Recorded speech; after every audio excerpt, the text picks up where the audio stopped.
1, 2, 3, let's go. Wednesday afternoon, hoping you will tune into our show. To me, I suppose if I own up to having a phobia, it's claustrophobia. I think that's quite a common one as well. It might go back to when I was a kid. I got stuck in a lift probably for 20 minutes. It seemed longer, I seem to recall, but it wasn't pleasant. And ever since, I suppose I've had a bit of an aversion to going into lifts. I do when I have to, because sometimes you don't really get a choice. But I've never really lost that sense of being trapped in a situation. And going back to your flying, I mean, I don't mind flying. I get a bit apprehensive on takeoff, like most people do, but I'm not phobic about it. But some people, again, in the aeroplane, like a cigar tube, they can get very claustrophobic in an aeroplane as well. So that can be another feature of that. But just one brief story which I'll just mention about claustrophobia, because it might be something you might be interested, or anyone listening might be interested to look at if you haven't heard of it before. It was a case in America, in Utah, in 2009. And for Thanksgiving, that weekend in November, people were traveling back to their childhood homes. And one guy, John Jones, was going back with his wife and child, and she was pregnant as well, his wife, to his parents' home, and he was one of about 5 or 6 siblings.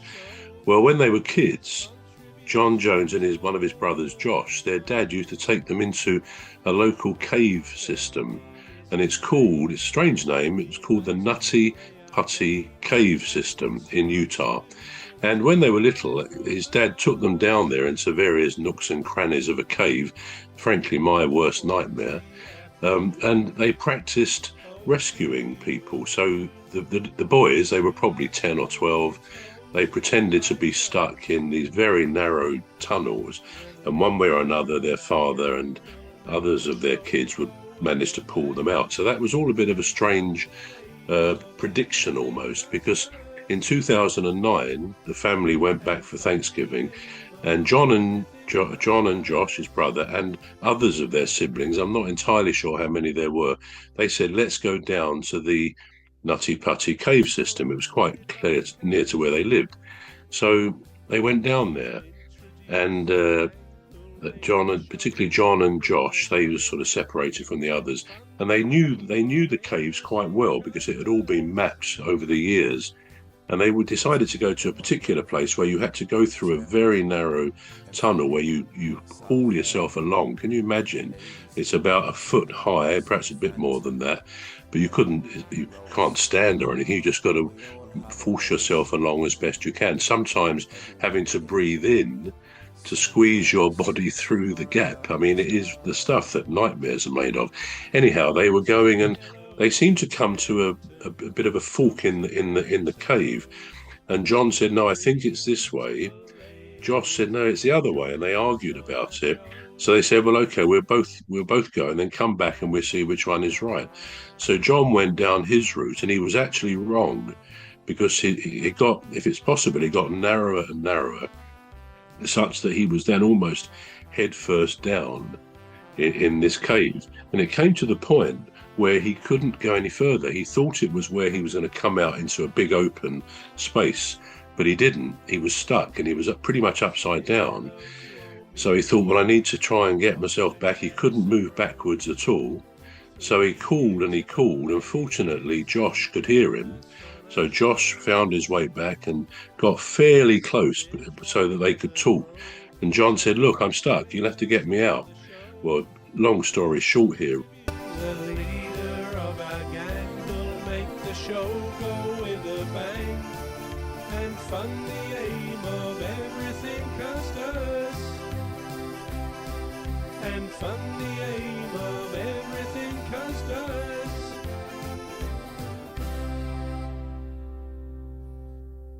to try and get myself back. He couldn't move backwards at all.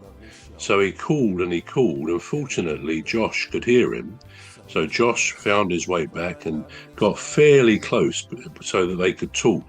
And John said, "Look, I'm stuck. You'll have to get me out." Well, long story short here, really, but Josh was pulling him and all the rest of it, couldn't get him. He said, "Look, I'm going to have to go and get some help from the surface." So he said, "I'll be back as soon as I can." And in the meantime, John stayed there, head down, really upside down, not panicking, but feeling very, very uncomfortable. But anyway, they got some help, and I think it took 2 or 3 hours for the help to come. They had all sorts of machinery up there where they were going to try and pull him out with ropes. Initially, a paramedic went down, a lady, and was talking to him and saying, "Don't worry, we're going to get you out," and so on and so forth.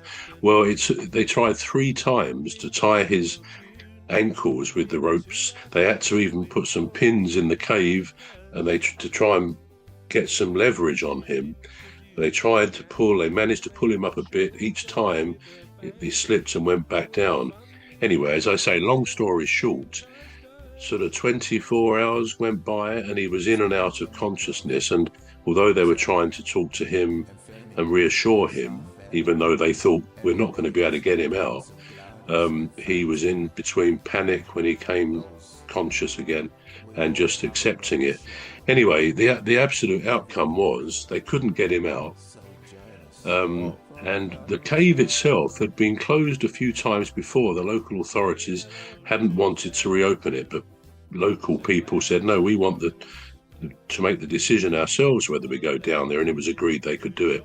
Anyway, with this particular event, they agreed, because he died down there, they had someone feel for a pulse and it wasn't there. It was agreed that the cave would be sealed forever with concrete and never opened, and there's a plaque on the where this entrance was, that John Jones is there forever. They couldn't get him out. And a very sobering story, really, and one of huge claustrophobia. And the only thing I'd suggest anyone who's interested in that, there's a very good film on YouTube called The Last Descent, and a very good 15-minute YouTube called Buried Alive, the Nutty Putty Cave Incident.